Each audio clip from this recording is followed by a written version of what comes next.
Welcome back, everyone, to the Blaise XPerience. I am your host, Derek, as always, and you are joining me for episode number 51 today. We just had our big 50th episode last week, and I hope you enjoyed that interview with Jurgen. But today, we are back to talk some more State of Decay 2 again. As always on a Saturday, we always talk State of Decay 2, so we are back to talk about it once more. And today, we're going to talk about some patch notes. So, last Friday, they had the big Zedhunter release, and we got some new things in the game, like crossbows, we got some new missions, things like that. And alongside that, we got the patch notes, which are a bunch of bug fixes and little updates to the game that, help make the game run smoother. And today's episode, we're not going to focus on the Zedhunter stuff itself. Those were some huge changes, but basically, what I decided to do is piecemeal this into 2 episodes, because if I talked about all the Zedhunter stuff with the new crossbows and the patch notes in the same episode, it'd end up being like a 2 to 2.5 hour episode. So we're not typically doing episodes that are that long. So what I decided to do is, kind of spare you guys a little bit and do 2 episodes about, 1 to 1.5 hours each, because there is a lot to talk about with both of those things, but I decided that it was better to piecemeal it out into 2 episodes, because one giant episode like that, we have done it technically a couple times. I think there's been 3 episodes over 2 hours, but it's not common for us to do episodes over 2 hours, so I figured it would be better to do it this way. So we are going to talk about the actual patch notes of it this time. So we're going to talk about patch 5.0, and then next week we'll talk about the Zedhunter update. So we'll talk about the new crossbows, we'll talk about the new missions, things like that. We'll kind of go into more detail with that stuff next week. So stay tuned for that next week. That's going to be that part of it. And there's a reason for that, which I'll get to in a second. Today's episode will be about the patch notes 5.0. And this is a very huge patch. It's probably the biggest patch that's been released yet. There's so many fixes, so many updates. So it takes a whole episode to go through this, because there's a lot of stuff here. But before we get into that, we have some news, as always, at the top of the podcast. Our next podcast, we will resume our Wednesday podcast. We did have a week off last week for Wednesday podcast, so our Wednesday podcast will resume next week, and we're going to talk about some Thief of Thieves. And no, I did not say Sea of Thieves. I said Thief of Thieves. So Thief of Thieves is basically a comic made by Robert Kirkman, the same creator of The Walking Dead. And this is a comic that has to deal with, a family of thieves, basically. And there's now a game about it. So this is an episodic game, and we're going to get into that game. Volume 1 is out on Game Pass, and I did play Volume 1. So we're going to talk about, my impressions of that and things. So if you haven't played it yet, you have until Wednesday to kind of get familiar with it, because on Wednesday I'll be talking about that. So stay tuned for that, and that'll be our next episode. Our next stream, no guarantees specifically, but likely going to be Tuesday, 11/27. So I'm going to try to get a stream in on Tuesday. It's probably going to be a night stream, I would think. So probably going to be late at night Eastern time. But some of our bigger news is, and part of the reason that I actually decided to do the Zedhunter update stuff for next weekend, we have Decay Fest 2 coming. Yes, if anyone remembers, back in September, we had the original Decay Fest. It was a great event, week-long event, streamers streaming all week long. And Decay Fest 2 this time is going to be a much shorter event. It's just going to be a 2-day weekend event. We're going to do it on Friday, November 30th, and Saturday, December 1st. So just, Friday, Saturday next weekend. But it's going to be a great event. We're going to have streamers going pretty much, right from 7 a.m. Friday morning all the way to the end of Saturday. So it's going to be really fun. We're going to celebrate Zedhunter. We're going to be some crossbows. We're going to be doing a little bit of the challenge that Undead Labs released. They released a set block challenge, so I think a few of us might, attempt that on stream. So that'll be kind of fun to attempt that on there. And during Decay Fest 2, we are going to, preview a little bit of what's coming for Undead Trials 2. Because Undead Trials 2, we're going to announce today, is coming December 9th to December 15th. It's going to be a week-long competition event, and we're going to do it around the base game. So we have a week-long competition event scheduled for the base game. And during Decay Fest 2, we're going to kind of give some sneak peeks of what, you might see in Undead Trials 2. So stay tuned for that. It should be a lot of fun, and I'm definitely excited for it. And that is also why, like I said, we're talking about Zedhunter next weekend, because next Saturday's podcast will be about the Zedhunter update. I thought that went a lot better with the Decay Fest 2. So since we're doing Decay Fest 2 next weekend, I thought talking about Zedhunter next weekend would, be appropriate. So that's why we're talking about the patch today and talking about the Zedhunter itself next weekend. So that's kind of how we're doing that. And I will mention as well that our contest is still ongoing. We are currently doing a contest until the end of November. And this contest allows you to win a copy of Independence Pack DLC and the Daybreak DLC for State of Decay 2. So if you want to enter and win both of those DLCs, what you have to do is any one of these 5 ways. You can do all 5 to get 5 entries if you want, or you can do just 1 to get 1 entry. It's up to you, but you can earn up to 5 entries.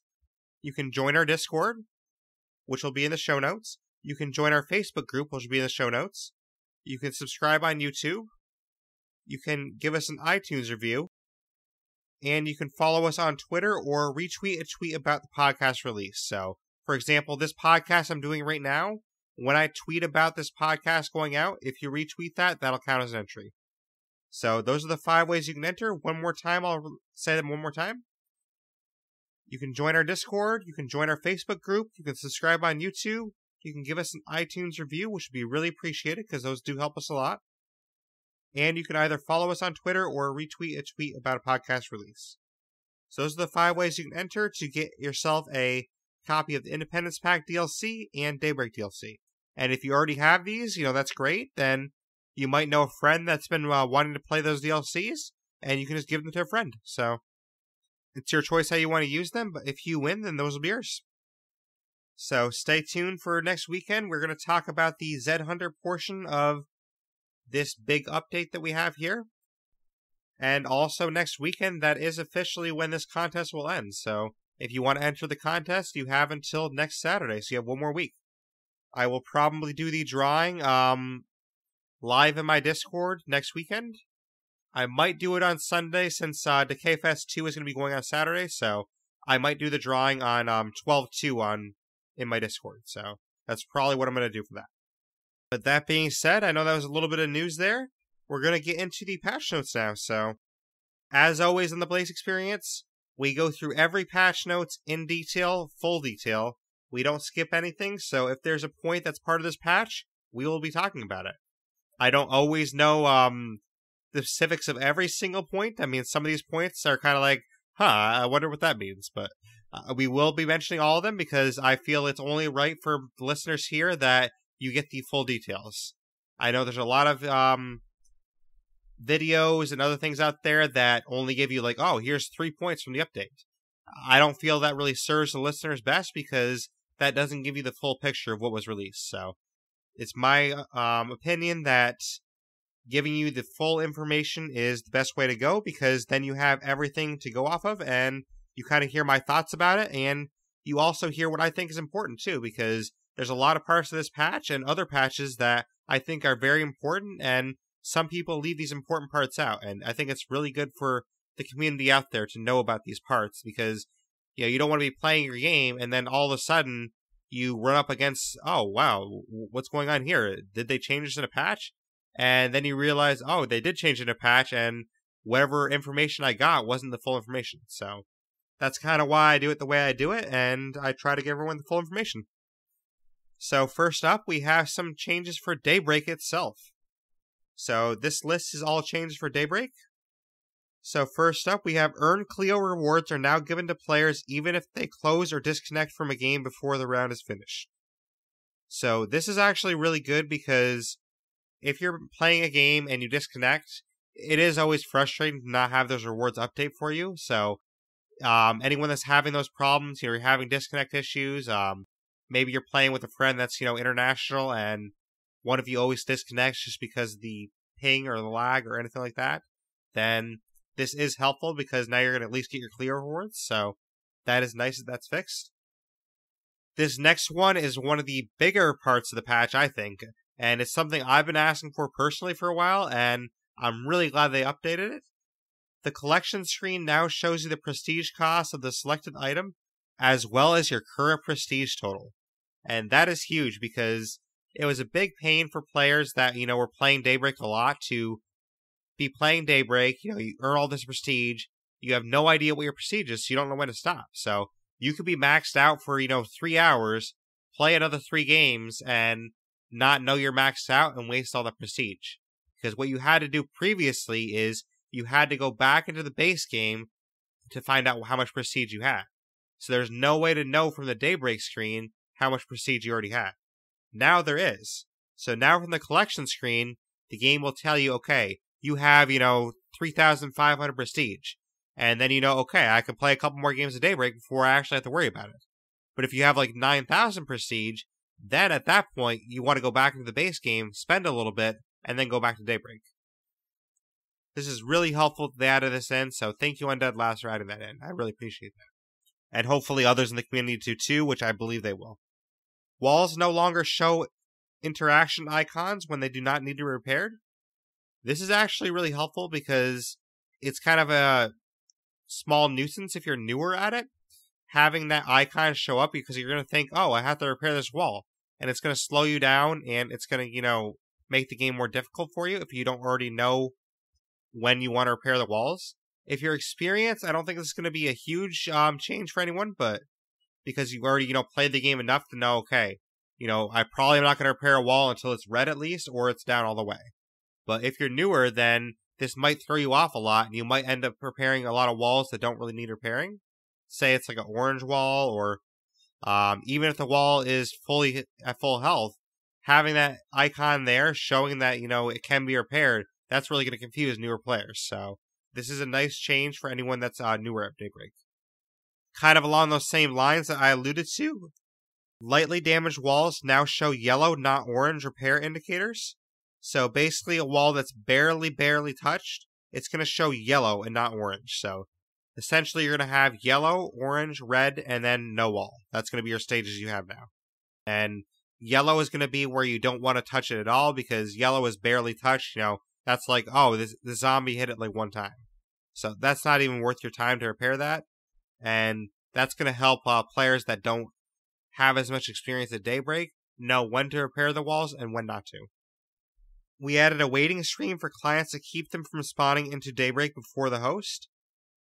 So this is something that I didn't really experience a lot myself, but I can see why that might be frustrating if you spawn in before the person hosting the game. And it might cause you to back out of the game and then have to go back in afterwards. So I can see where it causes some hassle possibly, but it's definitely a good change to have. Now this one here is interesting actually. When a player dies in Daybreak, their undetonated remotely triggered landmines now disappear to reduce battlefield clutter. So this is something that actually could make the game a little bit harder because if you have a whole set of minefields, say you have 3 minefields out because you have them all up front or something, and then you die, all of your mines are going to go away. So all those mines you spent, those are all going to be gone. So it really makes dying, mean a lot more in Daybreak because if you die and lose those mines, that could be, the difference between your team winning and your team losing. Depending how good your team is, what stage you're on. There's a lot of other factors involved, but depending on the situation, it could cause you to actually lose if the wrong person dies and they get rid of all the mines. So this actually makes it a little bit more of a varied strategy to have different people placing mines in a game. Because now that this change is in place, say I'm playing a game with, a couple of my friends, and say I'm playing with Mr. Dart and K Sizzle, for example. Well, if I'm playing with Mr. Dart and he puts out, all the mines by himself, and then he dies or disconnects, all of our mines are now gone. So it'd be a lot smarter now for the 3 of us to go, okay, I'm going to place down 1 minefield, K Sizzle can place down 1, and Mr. Dart can place down 1 as well. So it's going to be a lot smarter for us to actually spread the minefields out just in case. Because just in case somebody dies by accident, we're not going to lose every minefield now. Now we're going to lose only 1 minefield. So I like this change because this change makes you think about it a little bit more. And this change actually punishes you more for somebody dying. So, and that's kind of how the game should be. So I do appreciate this change. Now, this one here is actually really big too. The loadout screen now remembers your last equipment selection. So the thing with this one is, I'm not sure if this applies how I want it to apply, because I haven't had a chance to try it out yet, but basically there's two ways I could see this applying. The first way is, I'm playing a game at Daybreak, I have a set loadout I want, maybe I want the Cleo Battle Axe, maybe I want the Blast Rifle, and maybe, for whatever reason I want the fire bombs. Maybe, I'm really happy with the fire bombs, I really like fire bombs, so let's just say that's my loadout that I wanted. Okay, so that's my loadout I want. What would happen before is I play with that. That's my loadout. I have a bunch of fun. I get off, for the day. I come back the next day and I have to pick my loadout again. Well, now according to this, the loadout screen should remember my last equipment selection. So now I don't have to choose that again. Now it's already set for me. I can just jump right in. Now the question I have, and I did pose this to one of the developers, but they weren't sure themselves, is if I die, will this loadout actually stay the same if I die? Because that is going to be a huge change and something that really benefits it if it's true. So previously, it might still be this way, but previously what would happen is if I had the battle axe and I die, the game randomly spawns me in with, a whole new loadout. So I could get the extermination blade, I could get the Warhammer, so I could get stuff I don't even want to use, and I don't have a choice in the matter. When I, particularly plan my loadout, I plan my loadout from the start, for a reason, and the game could spawn me in with, who knows what. So that could be considered a punishment from dying, but at the same time, it is kind of frustrating when you don't have the stuff that you want to use when you spawn back in, because there's a lot of times when things get hairy, you spawn back in, and it's like, oh, I have this crappy Warhammer I don't want to use. Maybe you're like me, you don't really like using the Warhammer. It's like, dang, we're in trouble, and I can't get back to my body bag in time. I just have to use this Warhammer. So I do hope that the loadout screen will remember your choices for dying as well. The developer I asked about it, they weren't sure at the time, and unfortunately, I haven't had time to test it myself yet. So hopefully, when I do get a chance to test it, hopefully this rings true that when I die, I can spawn back with the loadout I picked. So hopefully that is part of this change as well. But if not, I do understand either way, because if that's not the case, then I guess it's just more of a punishment for dying. So I understand it both ways. So that's it for the Daybreak section. Now we have the Red Talon Contractor section. So first up, we added a secondary recruit option for Red Talon Contractors that offers classic Red Talon uniform, which is a tan vest over black clothing. So this is something I actually really appreciate, because the, whole black suit with the balaclava, it is nice and it is interesting, but I feel like it takes away some character from your Red Talon people, because having that suit like that, you don't get to see their face or anything. So I do appreciate the original Red Talon clothing, because it allows you to at least see the character's face and things. So it gives you more character, and it gives you, a better sense of who your character is. So I do appreciate that more, that this option is there. So thank you, Undead Labs, for making this option for us. Now this next one is actually really big as well, and it's something that a lot of people were getting frustrated with. Red Talon contractors can now be inspected and rejected upon meeting them. Rejected contractors offer a 3,000 prestige refund. So this is really good, because a lot of people were getting Red Talon soldiers that they didn't like, and they would just exile them. So then that $32.50 they paid for it, that was just wasted prestige. Now, at least, if you, don't want to take the person in your community, if you exile them right away without actually recruiting them, you get a 3,000 prestige refund. So that is really nice, and that's really a plus up. You don't get a full refund, you lose 250 prestige, but I think that's very fair that you lose 250 prestige and you get to keep 3,000. So I think that's more than fair, and I really love this change, because it makes it so if you don't like somebody, you're not penalized for it. You don't lose all that prestige you worked so hard for. This next one is also very big. The cooldown between Red Talon recruit attempts have been reduced by half. It used to be 90 minutes, now it's 45. So this is really big as well, because it was kind of frustrating to have all the prestige to spend, and the game wouldn't let you spend it. So now at least the timer's timed in half. The timer's cut in half, sorry. And it's 45 minutes instead of 90. So now when you recruit a Red Talon person, you only have to wait 45 minutes. So that's not as bad, and you can at least try out your new person for a little bit, and then, recruit another one right after that. So I do appreciate them cutting this in half. Red Talon contractors will no longer have their trait list disrupted by new traits gained through conversation, nor by starvation, frustration, and other temporary effects. So this one, I can't speak to that well.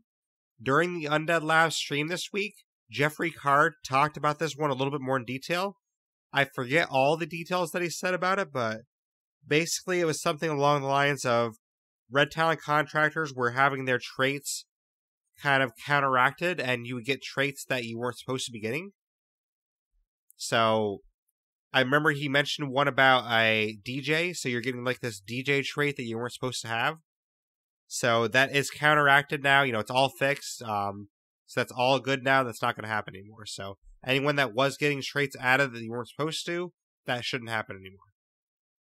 Red Talon contractors with the combat medicine skill now offer medical advice, just like real doctors. So that is, something that's very intuitive. I mean, you would think someone with combat medicine would have medical advice. So it's very intuitive that they have this, and I'm glad they added this radio command. So thank you, Undead Labs, for that. Thank you. And the last one for the Red Talon contractor section, the warfighting skill advertised that it caused all shots to pierce enemies, but this wasn't true. Now in the main game it is true, so in the main game it will pierce all enemies. In Daybreak it still isn't true, so it won't do it in Daybreak, but they're not advertising anymore. So basically in Daybreak, the shots don't pierce all enemies. In the main game, warfighting shots do pierce all enemies.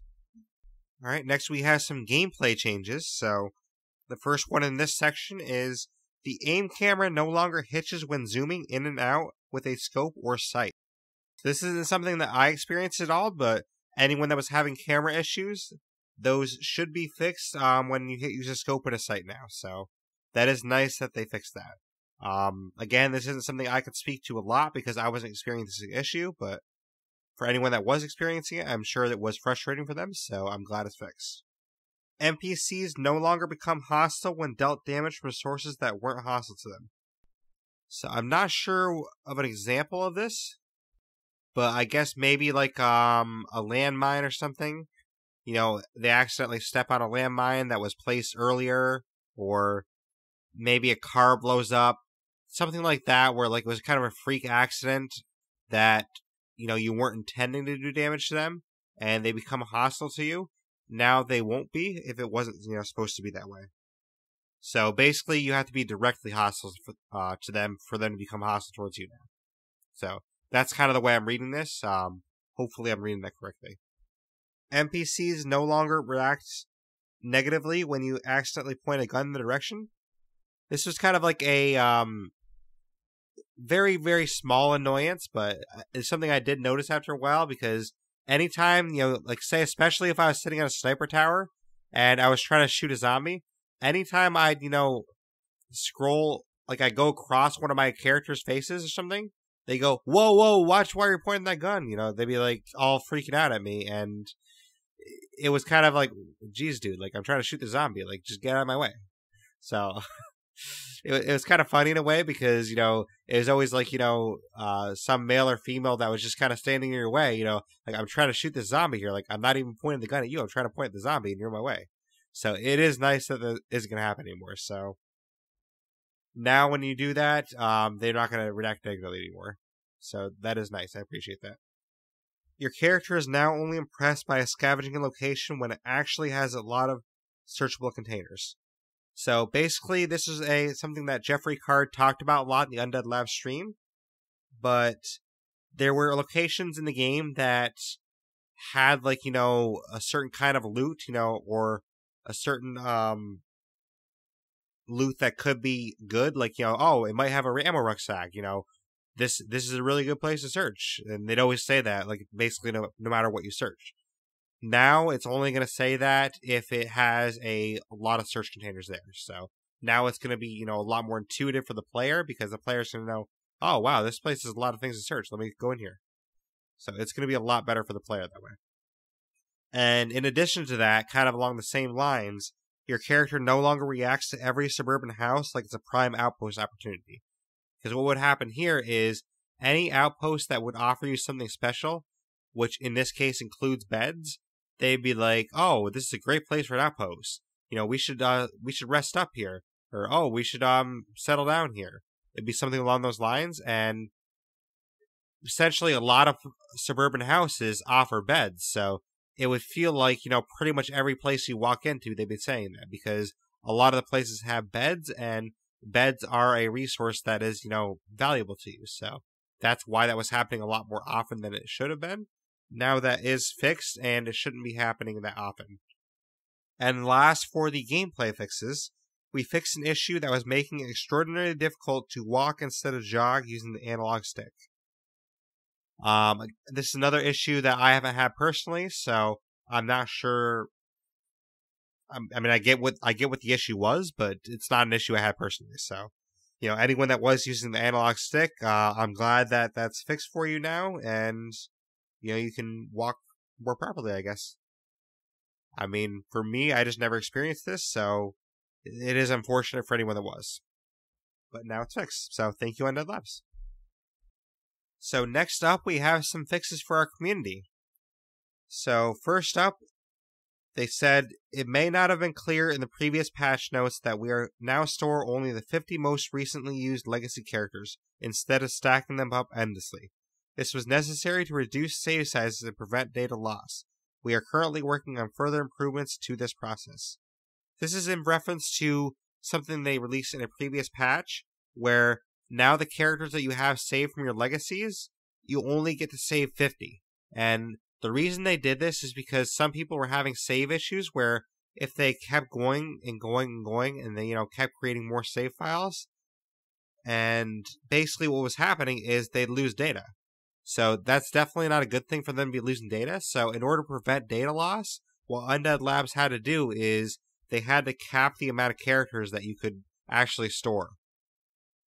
And they have said that they're going to try to communicate changes like this in advance in the future if they can do it, because they realize that since this wasn't communicated in advance, players didn't have a warning, so some players lost characters they wanted to keep.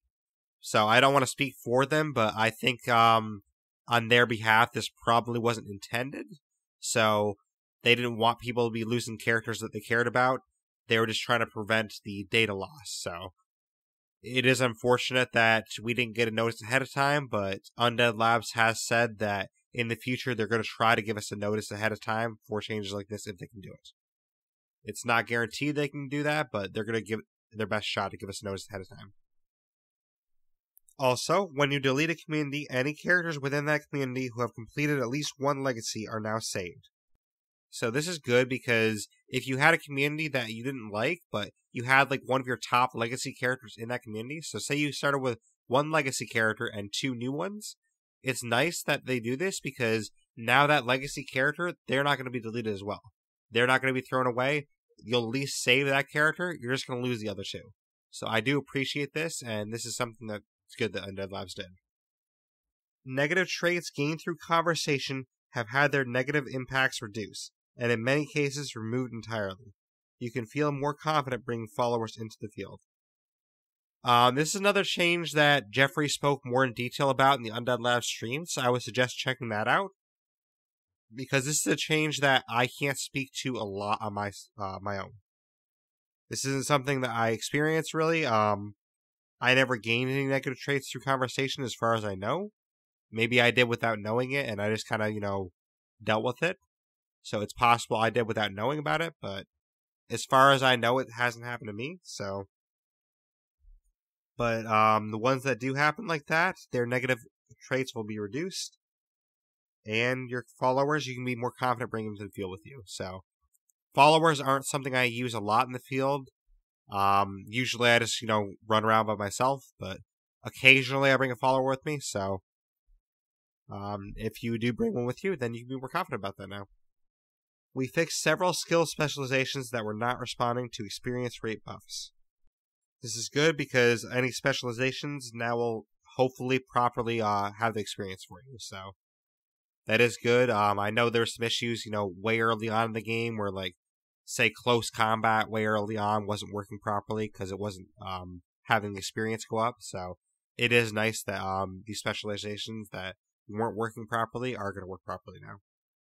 We fixed an issue where we would display a mood description for a character that was not as sad as their actual mood.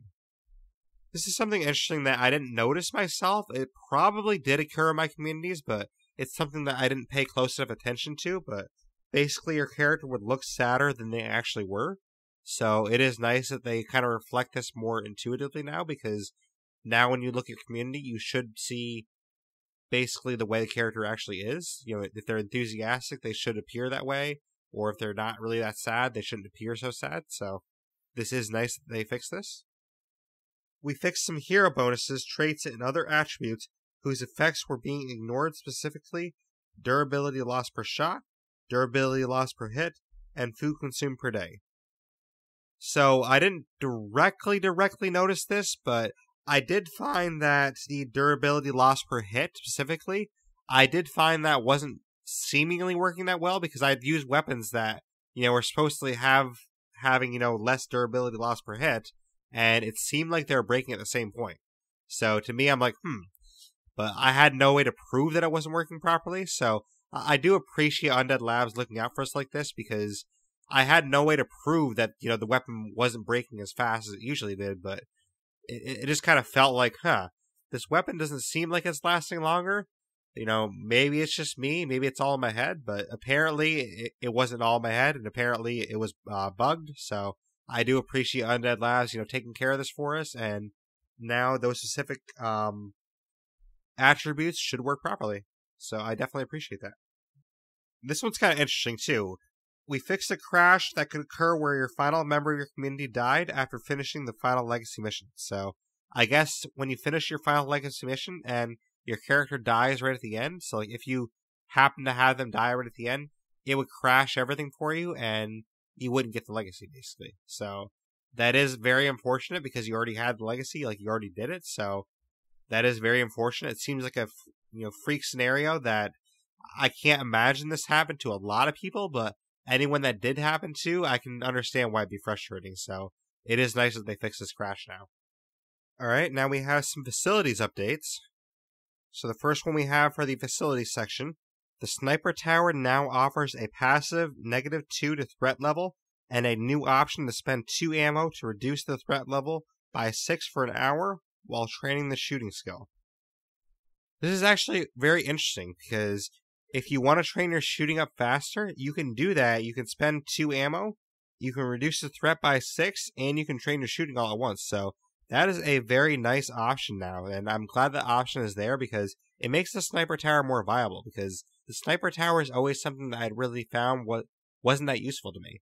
So that does make it more useful now that this option is available. So I do appreciate that option, and it is nice that it offers a passive -2 as well. This next one I appreciate very much so because Jeffrey said on stream that this is something that was brought about by me, and it was from a previous podcast I talked about. So in a previous podcast, I talked about how the bell tower at the Church on the Hill and the announcer box at Whitney Field weren't working properly because they wouldn't actually trigger a real siege. So Jeffrey said in the Undead Lab stream that, after listening to my podcast, they looked at it and they made a new workaround, so it does work, the way it's intended to be. So, as it says here, the bell tower at the Church on the Hill and the announcer box at Whitney Field now trigger genuine sieges when used to reduce threat level at the base. To balance this out, their threat level benefit has been slightly increased. So this is really handy, and I definitely appreciate this because in the podcast that Jeffrey references, I had mentioned, I like using those bell towers and things like that, but I was kind of, expecting a siege, and I actually wanted the siege. Like, I was like, oh, yes, a siege is going to come, this is going to be fun. We're going to have a siege come, I'm going to defend my base, have some fun with these zombies here, and no siege came.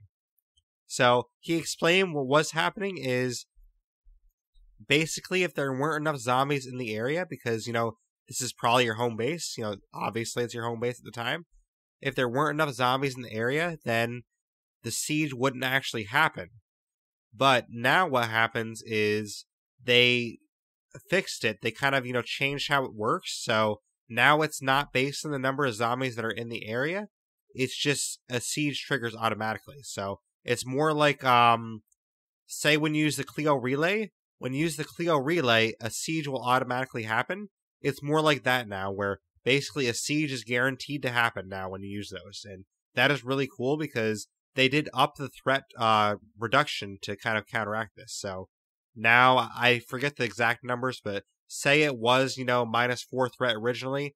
Now it might be like -8 threat, and it actually has a real siege come at your base. So I do appreciate that a lot, and it's something that makes me want to try those bases out again because I definitely want to see those sieges happen. So thank you, Undead Labs, and thank you, Jeffrey, for doing this. And I really appreciate that change.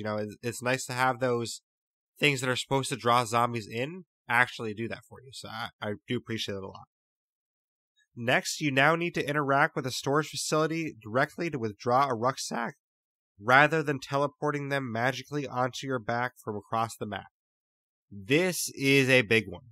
And this is one that's going to change the game for a lot of experienced players, because if you're someone that's really experienced, you kind of found a loophole to kind of, work the game to your favor. Because basically you'd be going around, searching the world, you'd be doing quests, everything. And, when your enclaves ask you, hey, do you have any ammo for me? I really need some ammo. Can you help me out here? And you'd be like, all right, yeah, sure. And all you'd have to do is go to your base screen, go to your storage facility, withdraw an ammo rucksack, and then instantly, even if you were like, halfway across the map, the rucksack would automatically appear on your back. And then you just take it off your back, give it to the enclave, there you go. It was like the easiest way ever to complete missions.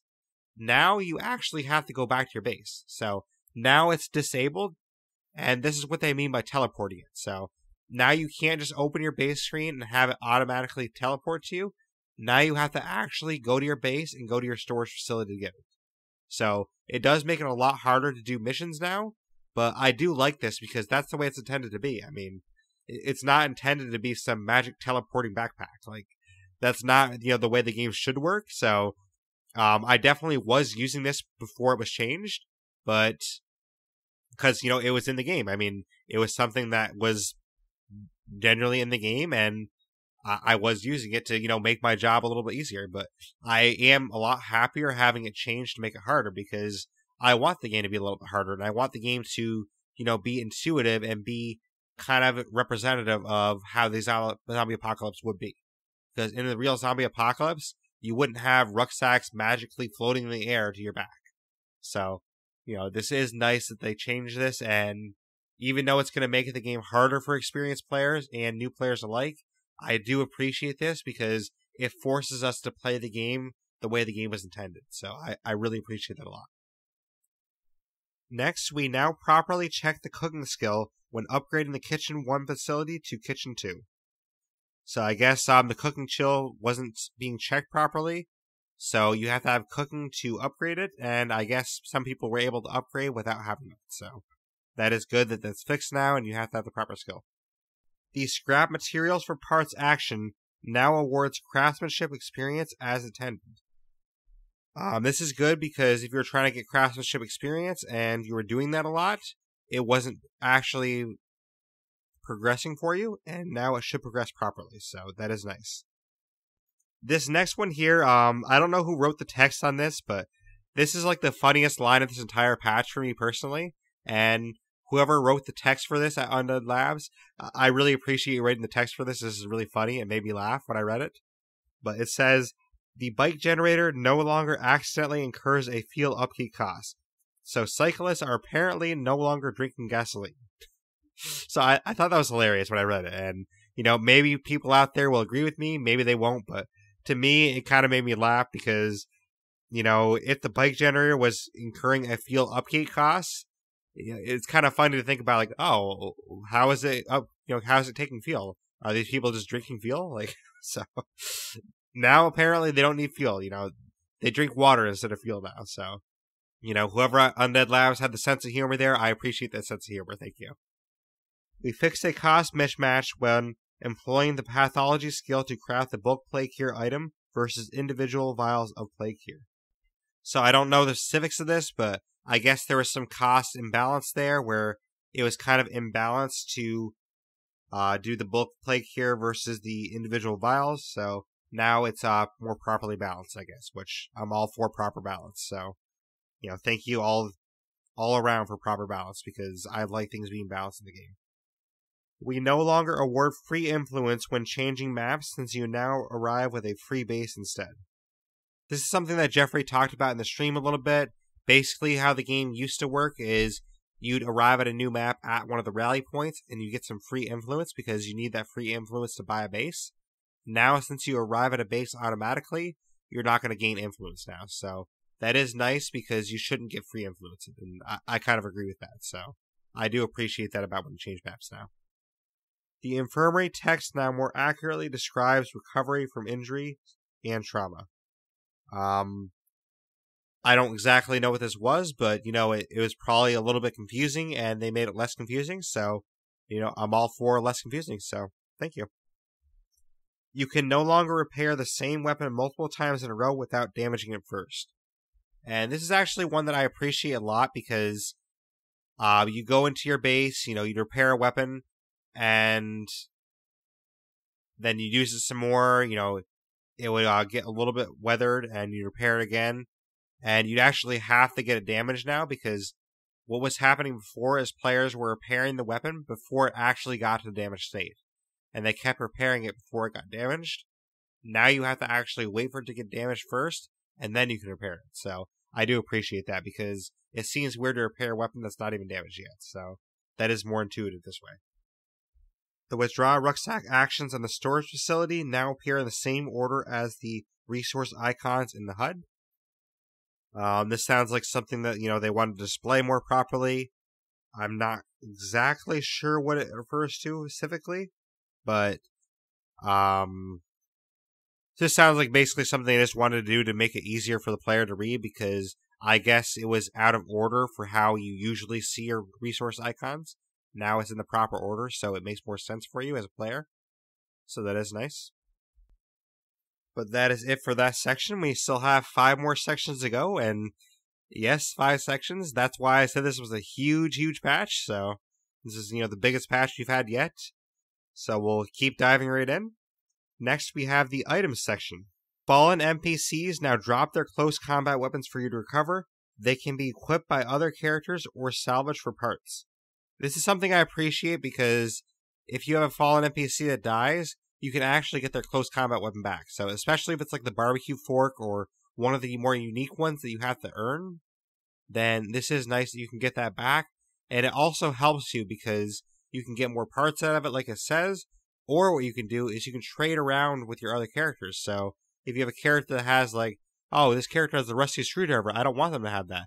Now you have more options to trade around, different close combat weapons. So that is nice. This next one is something I really appreciate, and it's actually really big, even though it doesn't sound like it.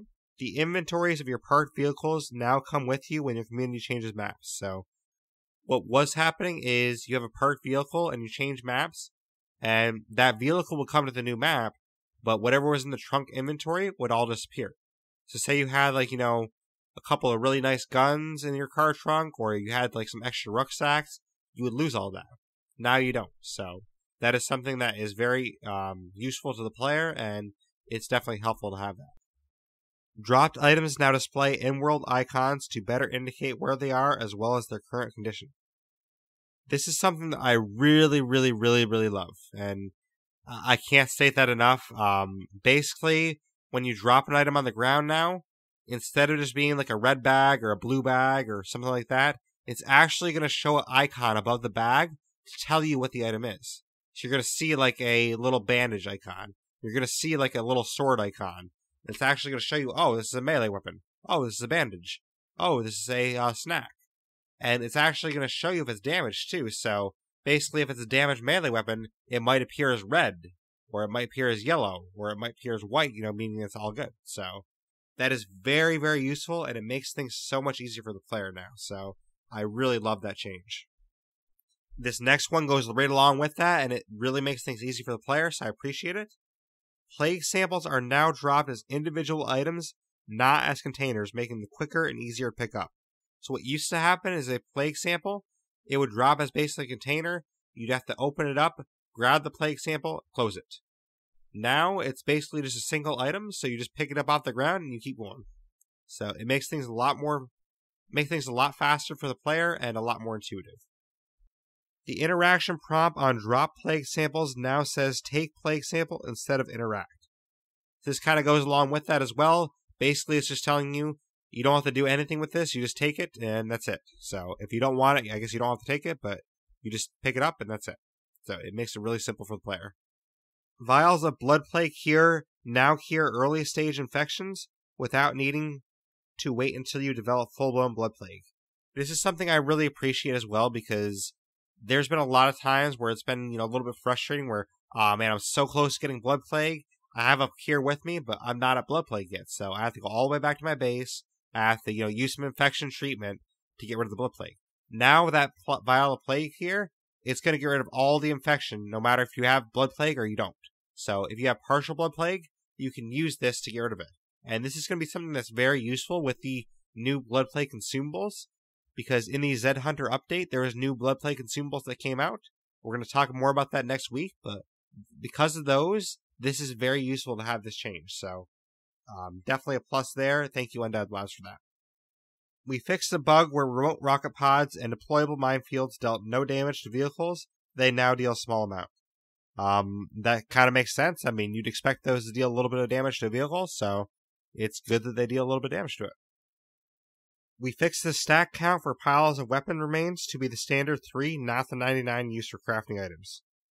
So this is good because the piles of weapon remains, you wouldn't think that'd be a 99 because that's not a crafting item. That's, a pile of remains for weapons, and that's a little bit in a different category, I would think. So it makes sense to me that they want that to be a stack size of 3 instead of 99. So it's kind of more of a semantics thing, I guess, in a way, but to me, it makes more sense to have a stack size of 3, so I do understand that personally.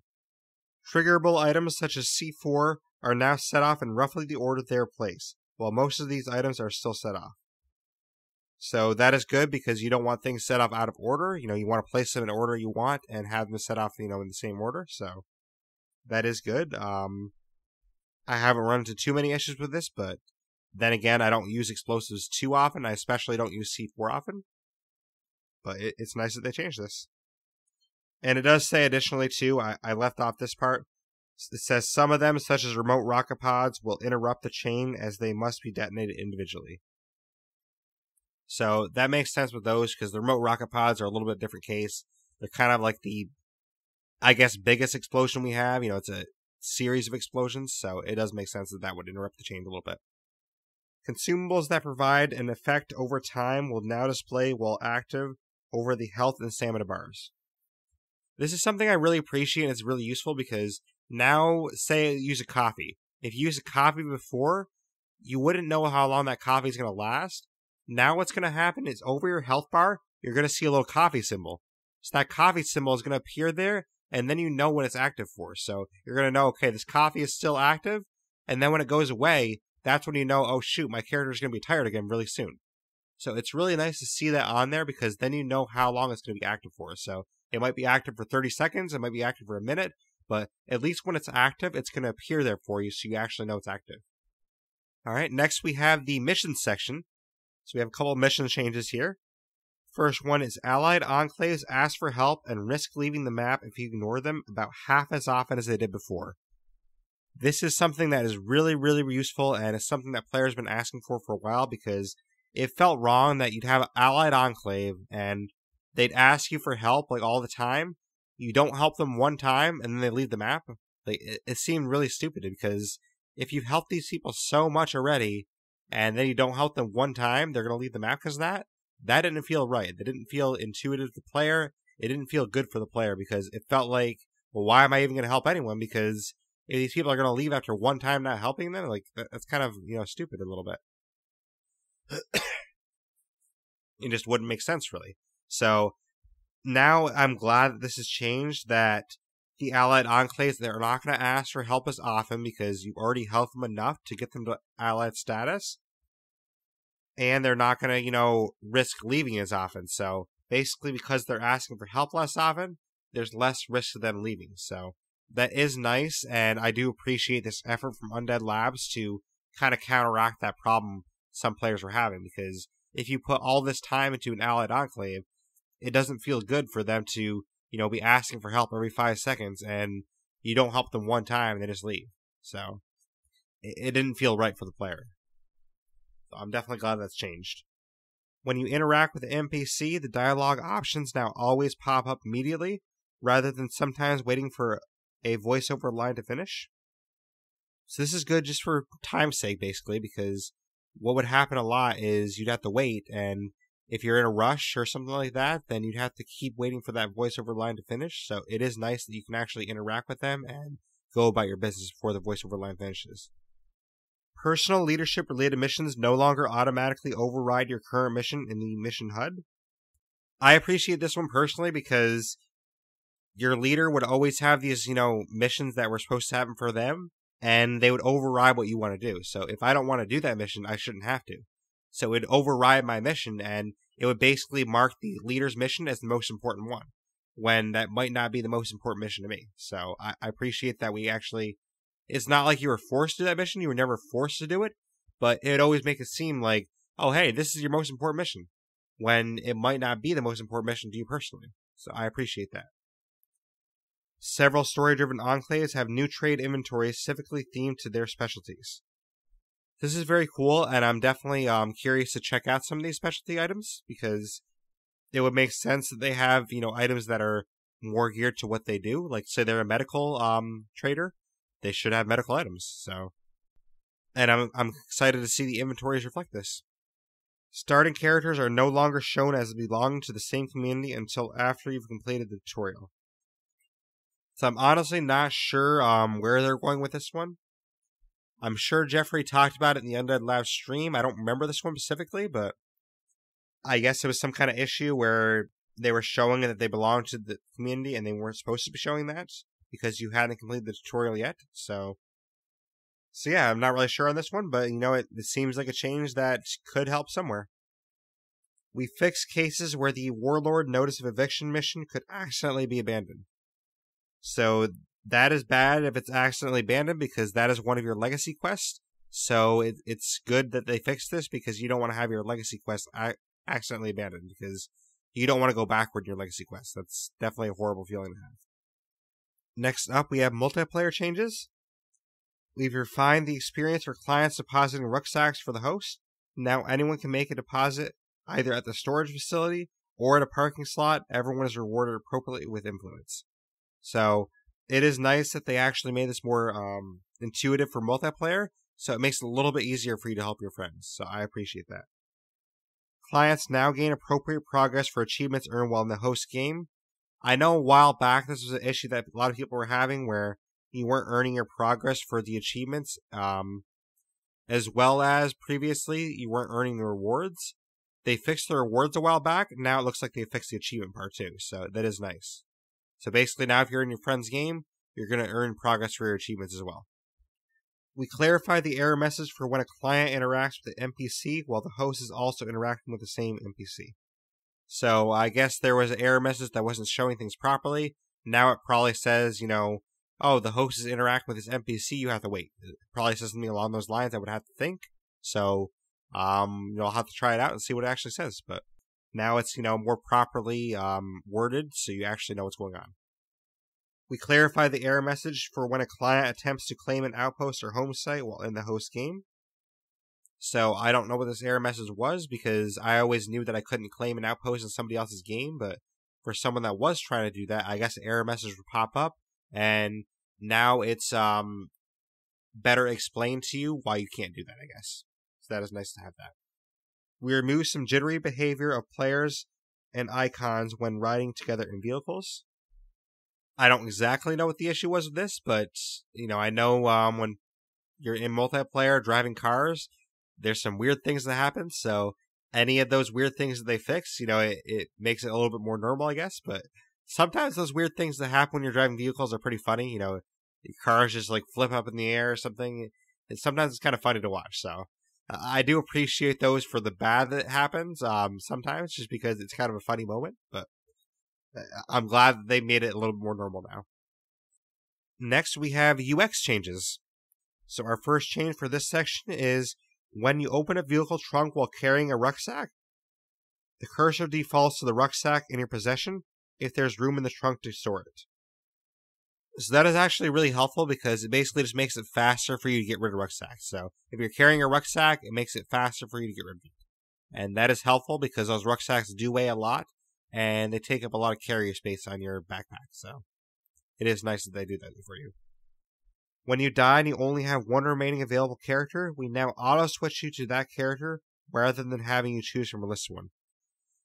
This is something that, seems obvious, but if you have to choose from a list and there's only one character there, it's just something that takes more time. So basically, it's just a time saver for the player. So this saves you a little bit of time, and now it'll actually go to the one character you have left.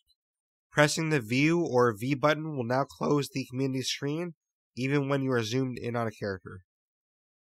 This isn't something I experienced at all, but I guess, somebody might have been having issues with this, and hopefully it changes their experience and, helps it for them. But this isn't something that I really paid much attention to myself. The car flip icon now consistently shows as inactive when flipping is impossible. This is kind of helpful because if a car is impossible to flip over, it's nice that it's not going to show you that icon because you're going to, be frustrated thinking, well, I want to flip this car over. I want to flip this car over. Why is it not working? So now it's not going to show that when it's impossible to flip. Or at least it's going to show it as inactive anyways. Help tips no longer show over dialogue. That is nice because you don't want a help tip messing up the dialogue options you have because you want to actually see the dialogue in front of you and you want to know, what conversation pieces you have and kind of interact with the storyline because some of these missions are pretty interesting and you don't want to miss part of that mission because of a help tip. So it is nice that they fixed this so it doesn't overlap anymore. But that's it for that section. We are down to our final 3 changes. We have 3 more changes in the graphics section.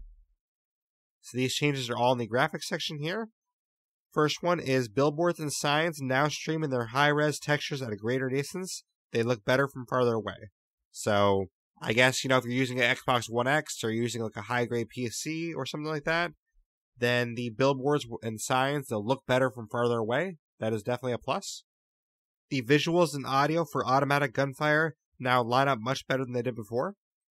So that is definitely useful because now it sounds like when you're firing your gun, you're going to have your audio and your visual for the gunfire, match more appropriately. So it is nice to have that, happen right away because you want to have that feel to it. Okay, I'm firing this gun, you want to have that sound and that visual happen at the same exact time.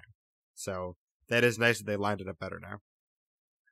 And last but not least, our last change in patch 5.0, besides, of course, the Zedhunter stuff, which we'll talk about next week, you can no longer outrun the rate at which grass visually appears in the game, causing it to pop in seconds later. So basically, this is something that would happen where you'd be going faster than where the grass would actually come into the game.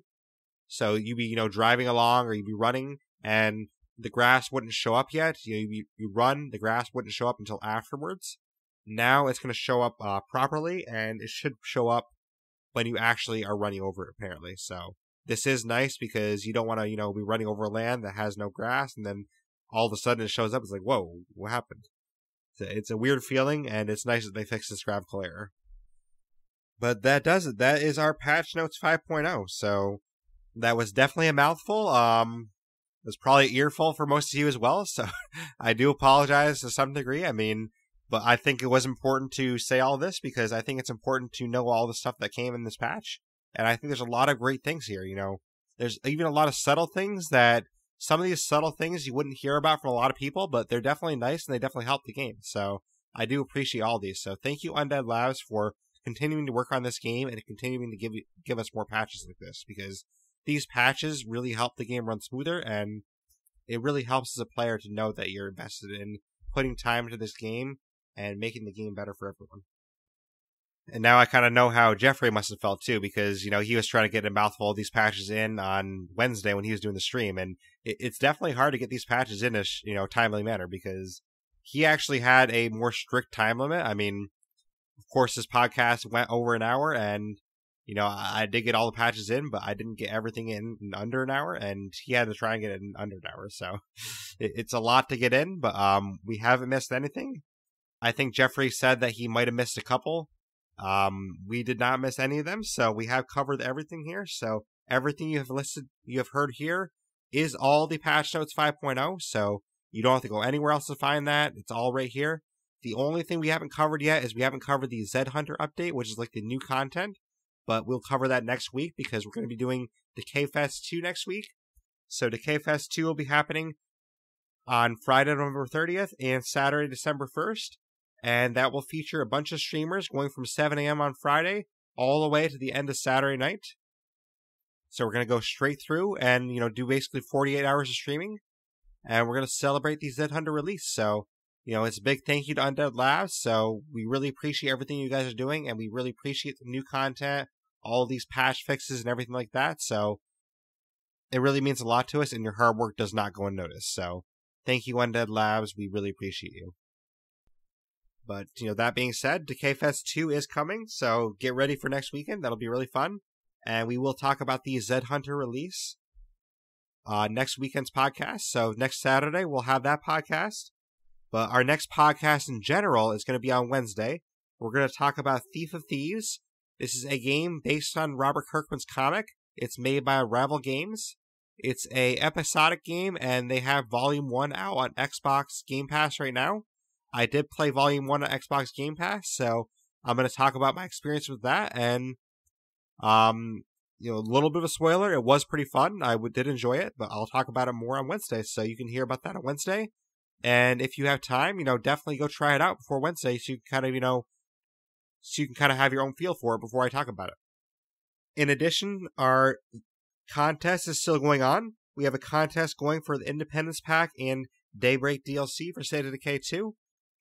To enter that contest, you just have to join our Discord, join our Facebook group, subscribe on YouTube, give us an iTunes review, or follow us on Twitter, or retweet any tweet that I make about the podcast itself. So any tweet, like say this podcast right here that you're listening to, if I tweet about this podcast and you retweet that, that'll count as an entry. So you have up to 5 entries to earn, and I will draw the winner probably on Sunday, December 2nd. The only reason I'm going to draw it then is because this contest goes into the end of the month. And on the 1st, we have Decay Fest going on. So I don't want to take time out of Decay Fest to draw the winner. But I might end up changing my mind on that, though. I will do the drawing in my Discord. So it's either going to be on the 1st or the 2nd. I might do it as part of Decay Fest to kind of celebrate. Or I might just wait till Sunday to do it. But either way, it's going to happen next weekend. So get your entries in now and hopefully you win. If you already have these DLCs, that's great. You can give it to a friend, and, you can help a friend actually play that, because I'm sure a friend would really appreciate these DLCs as well. But that's basically all we have for today. I hope everyone appreciated me going over this patch notes with you. It was a lot to talk about, a lot to take in, but I think there's some really great things in these patch notes. So patch 5.0 was probably the best patch yet, and I look forward to many more patches. I look forward to more updates for the game, and I look forward to all the hard work that Undead Labs is doing behind the scenes, and I can't wait for things like the difficulty update and Trumbull Valley in 2019, so it's going to be a lot of fun, and I'm really looking forward to the future of this game. But if you want to get in contact with me, you can do so via my email, theblaisexperience@gmail.com.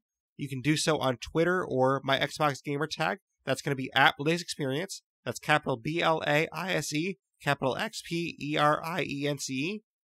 You can also find me on Facebook and YouTube, which will be in the show notes. And then, of course, you can find me on Discord as well. That's also going to be in the show notes, but definitely drop by my Discord, because my Discord is usually where I announce things first. So that's where you find out information first, is in my Discord. If you want to find the podcast, you can certainly find it on YouTube and Facebook, because I just put us on there. So we are recently on there as of a couple weeks ago. So you can definitely find the podcast there. Or you can find it in audio format on iTunes /Apple Podcasts. You can find it on Google Podcasts. You can find it on Radio Public, You can find it on Stitcher, which I know a lot of people like. You can find it on Blueberry, Podbean, and many other directories. So definitely check us out on those, and I would really appreciate anyone giving us an iTunes review. You know, it's one of the ways you can enter the contest, but these iTunes reviews, they really help us grow, and they help more people find the podcast. So anyone that's willing to give us an iTunes review, I really appreciate that. You know, it can be 5 stars, it can be 4 stars, whatever you think we're worth. You know, if you think we're doing a good job, then give us 5 stars. But, you know, give us some feedback in the comments, too, and let me know how you think we're doing. But thank you, everyone. I really appreciate you listening. It means a lot. And I will see you next week. It should be a good week, and I'm looking forward to our next Wednesday podcast and our next Saturday podcast on Zedhunter. And, of course, I'm looking forward to Decay Fest, too. So I'll see you all next week. Thank you so much. Thank you, everyone, for listening to the Blaise XPerience.